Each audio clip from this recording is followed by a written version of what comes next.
One of the most iconic tracks in Formula One history is back. We discuss all of the action ahead of this weekend's Grand Prix at Imola.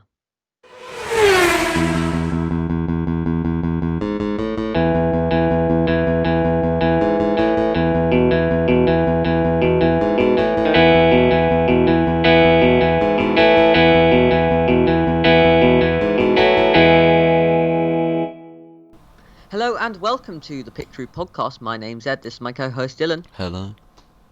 And this weekend is a two-day Grand Prix at Imola. It used to be called the San Marino Grand Prix back in the day. We last raced here 14 years ago in 2006. But this time it is called and I'm going to need Dylan's help with the pronunciation here. I think it's called the Emilia Romagna. I think it's like the G is a Y sort of sound. Emilia Romagna Grand Prix, because we've had three Grand Prix at Grand Prix in Italy now. We've had Mugello, Monza, and now Imola. Imola. Comment down below. Who do you think is right? Is it Imola or Imola? Dylan, not Ed. Dylan is Imola. Ed is Imola. Yeah. Special boy. I think it's definitely Imola. Everyone says Imola. Dylan's being very strange here. No, they're strange. Google Translate says Imola. Yeah, but have you heard Google Translate speaking English? It's not exactly great, is it? In the Italian voice. Yeah, but it's like Imola. That's Italian. Imola. That's Italian. Imola. That's Italian. Not Imola. Not Great Bloody Britain. We're not going to get bogged down with who's wrong here because it's you. We're just going to move on to talk about Imola. Imola, as I said in the intro, is one of the most iconic tracks. Dylan, please stop. Is one of the most iconic tracks we've had in Formula One history. It's held some great races, but obviously we had that fateful day in 1994 when Roland Battenberger and Ayrton Senna both lost their lives at Imola. So that is what the track sadly is remembered for, because I think that made the headlines. And when you say Imola or Imola to a non-Formula One fan, that's instantly what they think of. And AlphaTauri's driver Pierre Gasly has just unveiled a tribute helmet for Ayrton Senna as they're racing here. The corner that they actually crashed on has been changed for obvious reasons, because they thought it was the first corner, wasn't it? Yeah, I think it was turn 1. Yeah. It's still an incredible track. If you've watched the onboard, I'll put a link in the top right-hand corner of the screen. But it's undulating like Portugal, not as much as Portugal, but it's just, in my opinion, a really great track. Do you agree, Dylan? Yes, I do. Very good track. Very, very good track. It's had some brilliant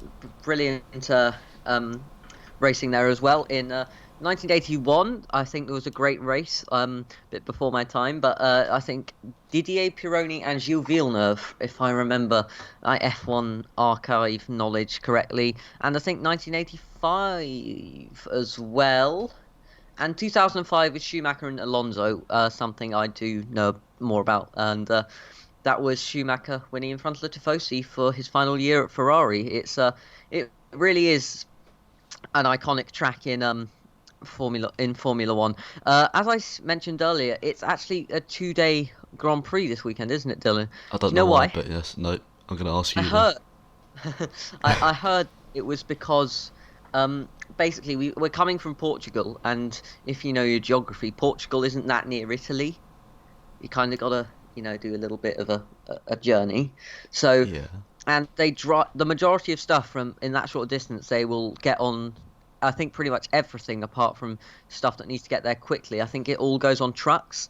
So they literally, the reason I read somewhere in an article, it's either on BBC Sport or the F1 website, was that they need more time to get there because they can't make the journey and get everything set up for Friday practice. So Thursday, which is usually media day with all the press conferences, was today as of recording on Friday. Now we have one practice session for an hour and a half, which is a little bit more than Saturday practice usually, as FP3 is usually an hour. But come on, drivers need practice, especially as some of them have never raced here in Formula One cars. I think they probably have in junior formulas. But yeah, most of them haven't raced here in Formula One cars. Even Lewis Hamilton hasn't raced here in a Formula One car. I mean, that shows how long it's been off the Formula One calendar. Am I right in saying Lewis Hamilton hasn't raced here? maybe. Yeah, but in a Formula One Renault. car. Not in the And Formula One car. yeah, so When did it leave? Do you know? 14 years ago, so 2006. Okay, yeah. Yeah. Years ago. Just the year before Schumacher's the year before Hamilton's entry into Formula One. But yeah, it'll be interesting to see if, just like in Germany when drivers had less running, that it will mean there'll be plenty of action on Saturday morning practice, and maybe, especially as some of them don't know it as well, hopefully, and this is only a hopefully, maybe we could get a little bit of a more exciting qualifying because drivers are still learning the track. I'd certainly like to see that. Would you, Island? Yeah, to make it more exciting. Maybe have a different top three. Yeah, maybe. I still think raw pace is gonna Yeah. make or break it, as it always does in Formula One. But yeah, hopefully it'll mix things up a little bit. And I think some people who usually devote their Friday, Saturday, and Sunday to watching Formula One or the lower formulas all weekend will be certainly disappointed that they can't get their Friday dose of watching whatever's on the Sky Sports channel for the. I reckon you could from Friday morning to Sunday evening, just literally watch for all of your waking hours. You could watch the entirety. You could just watch Sky Sports F1. There'd be something live on there because there's practice sessions for other events thrown in there as well. Driver market news: Alfa Romeo have confirmed Raikkonen and Giovinazzi are staying, which to me is a shock move. Would you agree with that, Dylan? Yeah, I thought they might have got rid of Antonio. Yeah. But Kimi's staying because he's invested in the team, so yeah, and he might as well just stay. I like having the Iceman. Everyone likes the Iceman. He's 41. He'll be 42 in next year at the end of the season. He's still got a while to go to be the oldest ever. Yeah.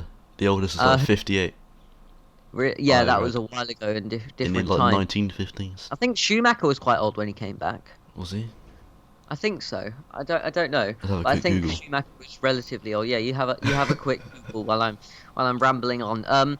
Also, I was talking last week on the predictions episode about George Russell's future at Williams. It's been confirmed. I mean, Claire Williams confirmed it at the start of the year. I did say, obviously, we weren't expecting him to lose his seat to Perez. It's been confirmed. Nicholas Latifi, George Russell, staying at Williams. Nicholas Latifi, not the best driver in my opinion, but he's bringing the money, so I think that's why they're keeping him, Dylan. Yeah, unfortunately. Yeah, I mean, he hasn't done very well this year. No, as a Alfa Romeo, I think both of them are actually doing quite well in the car for the machinery they have. But I just think it would have been nicer to see Schumacher there. But we still got those two Hasses. He could go Calamilot and Schumacher, or maybe Perez could go. Yeah, moving on for that, Albon's future. Do you think Perez could take? Do you think Perez could take the Red Bull seat? He might do, or they might give Kvyat a chance again. I don't think they will. I really don't. Not after what think happened in 2016. No, I think that I think Albon's going to stay. Red Bull seem a bit more certain, but again, last year we were told, yep, Gasly won't go until the end of the year, and then they were just like, bye-bye, Gasly. Yep. So, not very nice. We can't really trust them. I don't really like Christian Horner personally. He's Sorry, not very nice. He's Sorry, not going to Christian, listen. It's fine. Subscriber off the Picture podcast. Well, no, I just lost one. I know we're at the dizzy heights of 19 subscribers, so yeah, nearly at 20. Yes. If you're watching, why not subscribe? You won't regret it. I don't think you will regret it. I hope you won't regret it. I need to hear Ed's fun fact. If you regret it, don't bother unsubscribing. Just make a YouTube account and forget about us. Yeah, good idea. That's all. And subscribe to us again on the new one. Do. And another little battle ahead of or that will be quite hot this weekend is Renault, Racing Point, and McLaren. They are incredibly close in the constructors' standings for third place. For McLaren in fourth. Come on, McLaren, my team. Racing Point still third, aren't they? Yeah, it's the 6 points between Renault in fifth and Racing Point in third. I mean, that is a great battle, and they are so tight. They all seem to be they've been at the moment. They've been a little bit worse than they were at the start of the season. Maybe it's the circuit's not suiting their cars, but it is going to be a really good battle for the rest of the season. I think that brings me on nicely that Mercedes, Dylan will be happy about this. Mercedes can wrap up the constructors this weekend, I think. Oh, very good. Get even more money for next year. Yeah. Do you know how much they get? Because I don't. Yeah, they can win it. they've got 435 points compared to Red Bull's 226. So I mean, look how much more Yeah. they need to. Um, they need to leave with an advantage of 176 points to be guaranteed the title, and they've already got 209. So if they lose no more than 33 points to Red Bull, That should then be easy. 1-2. I think they've genuinely got it this weekend. And I think Portugal, which is next weekend, not Portugal, sorry, that's last Turkey. weekend. Turkey, Lewis Hamilton can secure it. I mean, we do only have 4 rounds left after this. It's been such a great season. It's so condensed, and we still had 17 rounds. It feels like only yesterday we started. Oh, actually, no, we didn't do the first Grand Prix because we were late to talk about that. We started on the second one, didn't Yep, we? we did. Yeah. It was the second Austrian. Yeah, Austrian Grand Prix. We started on that because obviously top level professionalism here. We're late. We're already 10 minutes into the podcast and we haven't done. Ed's talking too much. I'm talking too much. Sorry. Come on, Ed, There's too speed much things to talk up. about at the end of the season. Go to the. I go to qualify. Let's go. Okay. But for qualifying, I predicted Hamilton P1, Verstappen P2, Bottas P3. Boring. I'm being boring again. Not much to say on that. An interesting choice is Verstappen over Bottas. Bottas's one lap pace is a lot better than his race pace, in my opinion. I think Dylan would agree with that. Yeah, that's why I put Bottas first. Yeah. But I just think Verstappen, if he's on form, he has been known to do it. So it'd be interesting to see if that happened. But Dylan has been a bit more wild than neither of us been that wild. But Dylan, what have you done? Bottas, Hamilton, Leclerc. Leclerc looks strong in Portimao, so I think he could do it. Maybe he could have a chance to get back onto the second row. No, third. No, second row, but at the front. That's what I'm trying to say. Yeah. Just say third place. Third place. Okay, sorry. Yeah. It's a long shot, but you know Ferrari have been bringing upgrades. Both drivers have been getting better. So not even really. Yeah. Vettel, he got points last weekend. So. One. Yeah. Yeah. Did you see a comment he said in an interview? He said, "What do you want me to get happy about? 1 point." We all like Sebastian. I like Sebastian anyway. Yeah. It'll be interesting to see. Hopefully Leclerc can get P3. It'd be nice to see him back on top. Moving on to race predictions, however, I have been incredibly boring. I've kind of almost copied Dylan. Hamilton P1, Bottas P2 because I think Verstappen, you know, he's been in the top 3 for every race he hasn't retired from, which is a good stat. But I'm going to say he's going to break that stat this weekend. And Leclerc, carrying over from Dylan's parallel universe, is going to get P3 in mine. Dylan, what do you think will happen though? I think Hamilton will get Bottas again. As you said, Bottas is not as good in the long laps. He's better at qualifying, so I think Hamilton will take him, I don't know, maybe midway in the race, and Verstappen will get third. Yep. I think that's a lot more likely than mine. But, you know, we both said we'd like to see Leclerc get that P3. In something. Qualifying or race, I do not get. I think he's more likely to do race because Ferrari seem to be quite good in the race, considering their strategists as well. But, hopefully that happens.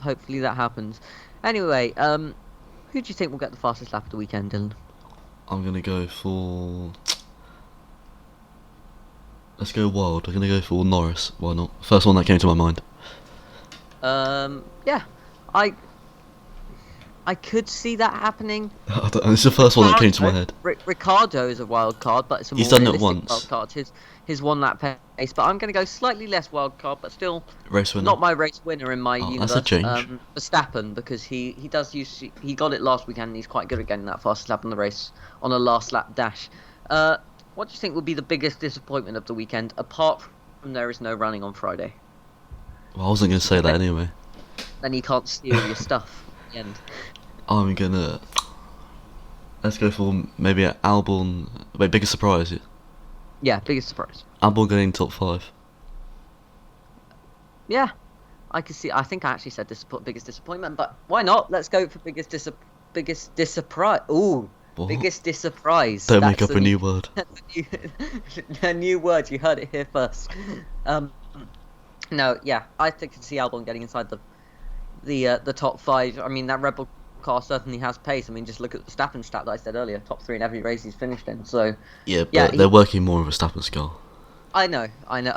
They certainly are. and it's kind of set. It's a very skittish car, as I've said many times before. But yeah, Albon to get P5. I hope his race pace is good, and I do hope he'll get that P5. But personally, I don't think his qualifying will be good enough for him to be able to get that high up in the race unless something happens. Moving on to biggest disappointment, however, what do you think will be the biggest disappointment of the race, Dylan? I'm going to steal your one. Williams not getting a point. Yeah, I can see that They've happening. been so close so many times. Last was weekend I got excited, but he hadn't pitted yet. George hadn't pitted yet. I was going to go for that as well, but but George was just trying for the overcut of dreams, so he couldn't get those tyres heated up as we've mentioned before. So yeah, so I do hope Williams gets some points. Come on, Williams, get the points. But it would be a nice biggest surprise. Didn't even say it this weekend, so I'm going to bang on about Williams getting points now. Yeah, I think that'll be the biggest disappointment. Ferrari's performance maybe, or Albon's performance. Usually the stereotypical ones, to be honest. Or maybe wildcard biggest disappointment: Mercedes not getting the constructors. I think they're going to be unlucky to not, but they've got it already, so they have to lose 33 points to Red Bull. So I think they pretty much got it already. And finally, will there be a safety car, Dylan? Yes. Just yes. Yes. I mean, the curves. I don't know. In the games, they're not very nice. So I don't know if it's realistic. Yeah. If you get on, by the looks of it, especially in like uppy and downy hilly tracks, great description there. If you get on the throttle a bit too early, you spin, and the walls are quite close at Imola. There's runoff at some places, but at others there isn't. So yeah, I can see a safety car happening. I agree with you there. And now, Dylan, it's time to stop the show. It's Ed's interesting fact before we finish. If you stayed this long into our very long predictions episode, a lot longer than normal. Sorry for keeping you waiting for Ed's talking too much. The highlight of your day. Ed's interesting fact: did you know Nico Rosberg and Lewis Hamilton are entering teams in Extreme E, a racing series with specially designed SUVs designed to. It's like Dakar. Yeah, it's like Dakar, racing in very remote places, designed to raise awareness for climate change. That's your little nugget of knowledge so far. But as I said, we have been going on for a long while. Even Pasta's smile on the screen is starting to droop because I've been talking too much. Hope you enjoy looking at all the action over the next 2 days rather than the next 3 days. And we will see you on Sunday evening for the race report. But for now, I've been Ed. And I've been Dylan. Bye-bye. Bye-bye.